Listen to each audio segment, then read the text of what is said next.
Now, how many billion people are on Facebook? Like 1.5 billion people? I don't know. These many people are on Facebook. Like, what is their security? Their security is a password. Like, best case scenario, they have like 2-factor authentication.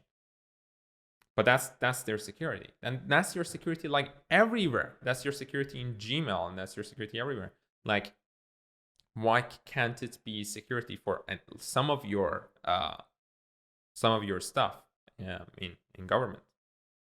Why can't you have an account in government where you can easily do some of the things that you need to do, pay your taxes, etc., using just that account? Have you ever used the government ad or website?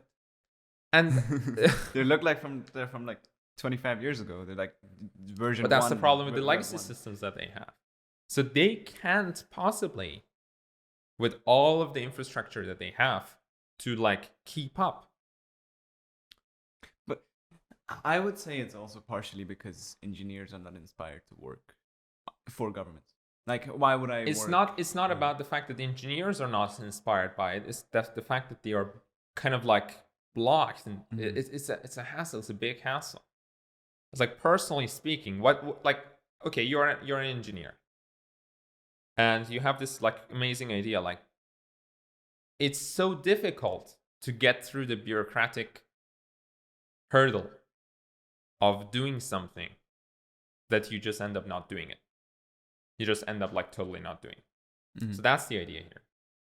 Engineers might be inspired by it, but it's so difficult to go about the change.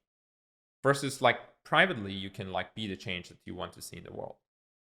You can, like, tomorrow I can just start a repo online. Like, to me, making, like, if I'm not happy with the technology, and if enough people are not happy with the technology, I just create a repo. I start my own definition of what makes me happy.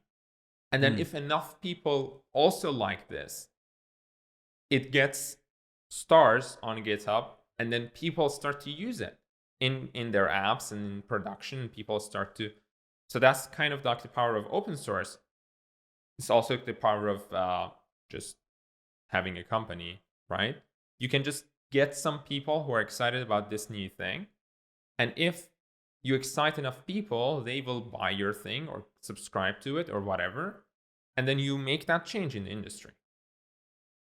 But that's not happening in government, because like, you can't make this alternative and then make government compete with it. You have to like get them to agree with whatever, which is not like a bad thing, but it's just it's not a bad thing per se. Like, they have to obviously have some control over stuff, but it's unfortunately a consequence of being a government.